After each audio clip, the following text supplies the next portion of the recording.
متابعي قناة متعة المعرفة، مرحبا بكم. إليكم اليوم أصعب لغز في العالم لا يستطيع حله إلا 2% من سكان العالم مع مراعاة الوقت. كتب أينشتاين هذا اللغز بنفسه في القرن الماضي، وقال أن 98% من سكان العالم لم يتمكنوا من حله. إليكم اللغز. توجد 5 منازل، لكل منها لون مختلف. يسكن كل منزل شخص من جنسية مختلفة. كل ساكن يفضل أن يشرب مشروبا معين، ويدخن سجائر من نوع معين، ويحتفظ بحيوان أليف معين. لا أحد من الجيران ال5 يشرب نفس الشراب أو يدخن نفس نوع السجائر أو لديه نفس الحيوان الأليف. نذكر إليكم معلومات الربط. النقطة الأولى: يسكن البريطاني في المنزل الأحمر. النقطة الثانية: السويدي لديه كلب. النقطة الثالثة: يحب الدنماركي شرب الشاي. النقطة الرابعة: البيت الأخضر على الجانب الأيسر من البيت الأبيض. النقطة الخامسة: مالك البيت الأخضر يشرب القهوة. النقطة السادسة: الشخص الذي يدخن سجائر نوع بالمال لديه طائر. النقطة السابعة: الرجل الذي يسكن في البيت الأوسط يشرب الحليب. النقطة الثامنة: مالك البيت الأصفر يدخن سجائر نوع دانهيل. النقطة التاسعة: يسكن النرويجي في المنزل الأول. النقطة العاشرة: يسكن مدخن سجائر نوع مالبورو مجاورا لمن لديه قطة. النقطة 11: الرجل الذي لديه حصان يسكن مجاورا لمن يدخن سجائر نوع دانهيل. النقطة 12: مدخن سجائر نوع وينفيلد يحب شرب شراب الشعير. النقطة 13: يسكن النرويجي مجاورا للبيت الأزرق. النقطة 14: يدخن الألماني سجائر نوع روزمان. النقطة 15 والأخيرة: مدخن سجائر نوع مالبورو لديه جار يشرب الماء.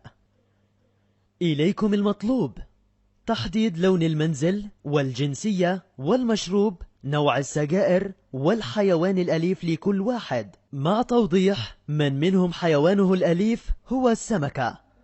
ملاحظة: لا توجد خدعة في حل هذا اللغز، بل هو منطق صرف. بإمكانك الآن إيقاف هذا الفيديو والمبادرة بالحل. من يعرف الإجابة سيكون من ضمن أذكى 2% في العالم. والآن سنقوم بحل هذا اللغز. إليكم الحل.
إذا أعجبك الفيديو لا تنسى زر الإعجاب والتعليق، وللمزيد اشترك بالقناة ليصلك كل جديد.